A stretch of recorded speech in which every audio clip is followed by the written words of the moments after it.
Tšau!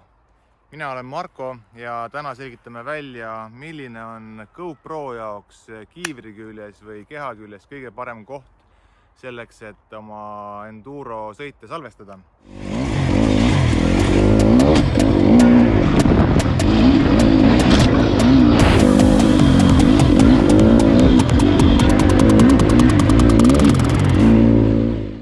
Olen filminud GoProga päris mitu aastat juba, proovinud erinevaid kohti, näiteks kiivri külje peal on päris hea koht, mis annab siukse ägeda kaadri, kus sul on natukene kiivrit pildis ja samas on ka näha lenksu külje pealt, et päris hea koht. Väike miinus on see, et see võib kuskile oksa taha suht kergesti kinni jääda. Sama on selle kiivri pealmise osaga, et siia ma isegi ei ole talda mitte pannud, sellepärast et üsna tihti on vaja kuskil okste või puude alt läbi ronida ja see koht ilmselt saaks ilge laksu esimesel sõidul pihta, kaamera lendaks minema. Ja teine asi siin peal oleva GoProga on kindlasti see, et see video mõjub natuke nagu siuke droon lendaks läbi metsa, et ei jää sellist head sõidutunnet. Natuke parem asukoht on siin kiivri noka all, et see tegelikult toob silmadele kaamera lähemale, aga kuna nokk on suhteliselt kaugel ja siis see nokk on ka suhteliselt kõrgel, siis väga seda lenksu ja käsi peale ei jää, mistõttu jällegi video näeb välja natuke nagu siuke drooniga läbi metsa lendamine. Siis mis veel? Rinnakaamera tegelikult on super äge. Sellega kõige rohkem sellist nagu actionit jääb peale, sellepärast et ta võtab nagu ilusti käed ja jalad ja paagi ka peale lisaks sõidule ja taustale.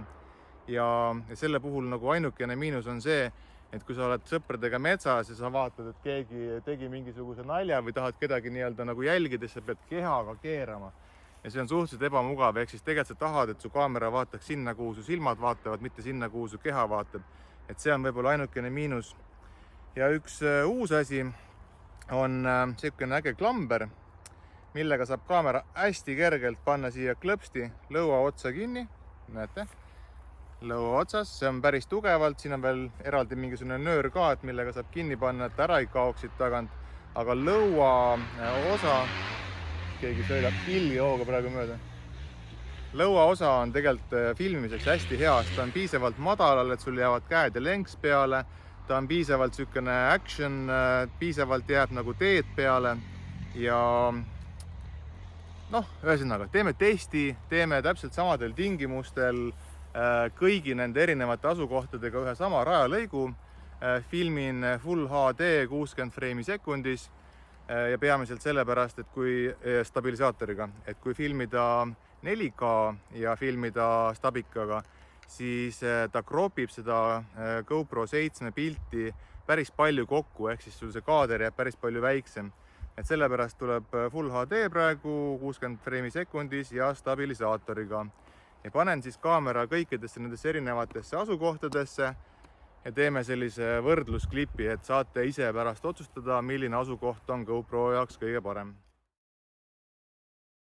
Nii. Kõige esimene klipp tuleb meil kaamera noka all. Näete, vaadake ilusti, kaamera on kiivri noka all. Siin tasub jälgida seda, et see kaamera nurk saaks täpselt selline, nagu teil prillid otse vaatavad. Et ei tasu panna kiivrit laua peale ja siis panna seda nurka niimoodi paika, vaid peab panema kiivri sellisesse asendisse, nagu te sõites umbes olete ja siis selle järgi keerama. Ehk siis kui te suhteliselt tihti olete tsikli peal püsti ja vaatate võib-olla alla enda ette, siis kaamera võiks olla natukene niimoodi nagu väljapoole keeratud, et pigem nagu las ta vaatab natuke taevast, kui see, et ei ole nagu horisonti näha. Et siukene asend võiks olla päris hea. Proovime sellega. Testimiseks valisin sellise hästi tehnilise ja põneva lõigu. On hästi palju teravaid kurve keeramisi. Üles alla sõitmist, et oleks näha, kas jäävad käed peale või ei jää käed peale või mis üldse paistab. Super view.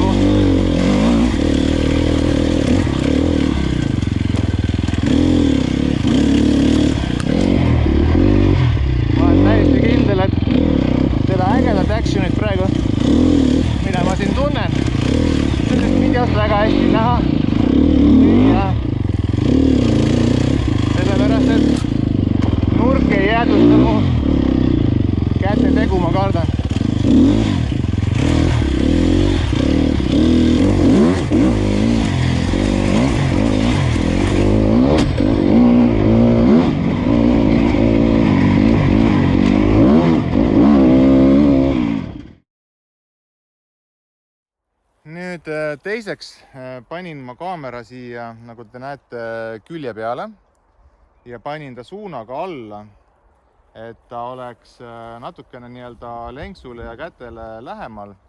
Ja siin on ka nüüd hästi oluline seda jälgida, et mis asendis on sõidu ajal kiiver, kuidas peaks olema kaamera, millise nurga all, et ta kõige paremini siis salvestaks seda actionit. Ma arvan, et selline nurk praegu on täitsa okei. Lähme proovime metsas. Nii, läksime uuesti metsa. Kaamera pandud kiivri külje peale, et oleks natuke rohkem actionit näha. Ja ulratee, vaidle siin, 60 kaadrit sekundit.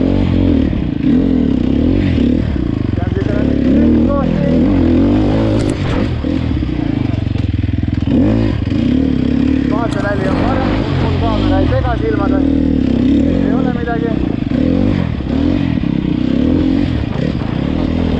Vaatame, kas on laiem kaader, kuidas mulje on.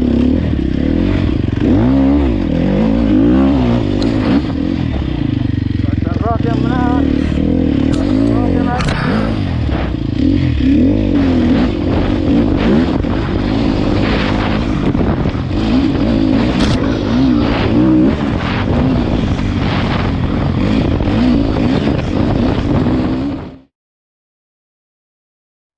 Nii, ja kolmandaks oleme siis kaamera pannud rinna peale ja rinna peal peab täpselt samamoodi vaatama seda sõidusuunda või sõiduasendit, kuidas poodi sa peal oled, et kui sa paned ta täiesti otse niimoodi, siis ta filmib enamus ajast maha.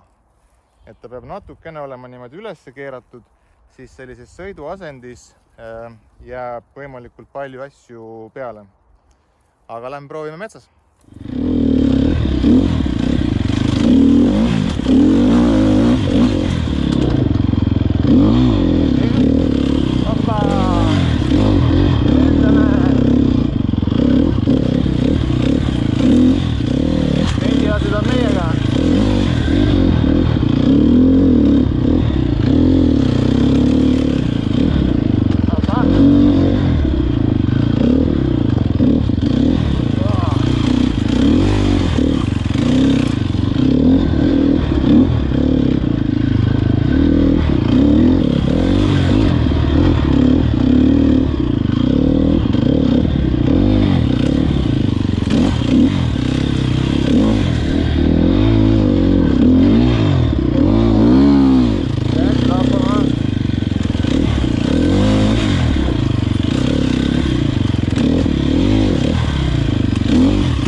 Ja viimaseks siis proovime sellist versiooni, kus GoPro on lõua otsas, siukse ägeda naks-naks tugeva klambriga.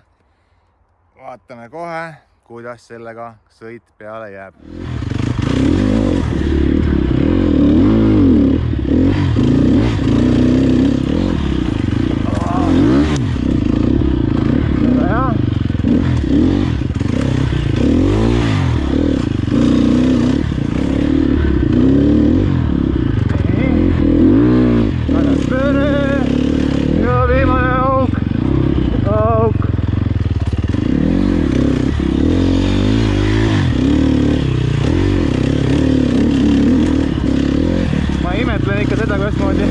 Sander Luiga võistluste ajal räägib kaamerasse. Ma teen siin lühikesi demojuppe ja tunnistan ausalt, et see on päris keeruline.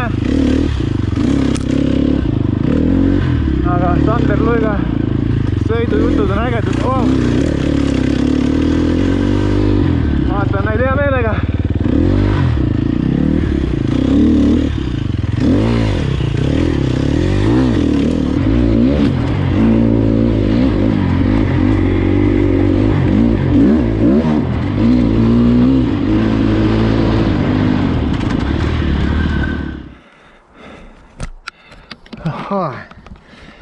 nii palju siis. Tänan, et vaatasite ja kui keegi peaks tundma huvi sellise krokodilli vastu, mis siis niimoodi hammustab mõnusalt kiirelt kinni kiivri otsa, ilma et sa peaks seda kiivrit kuidagipidi lõhkuma, et siia külge saada kinnitus, siis selle saab motokaup.ee veebipoest. Ja see on sellepärast veel hästi mugav, et tegelikult seda saab sõidu peal või matka peal hästi kergelt ühe kiivri pealt teise peale tõsta, et kui tahad, et sõber sind filmiks, siis lihtsalt teed klõps, paned tema kiivri külge, klõps ja tema filmib sind. Vot. Tšau. Üks hea asi, kui sul on krokodill, sul on võimalik see panna ka näiteks lenksu külge ja sõita lihtsalt niimoodi.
Päris hea.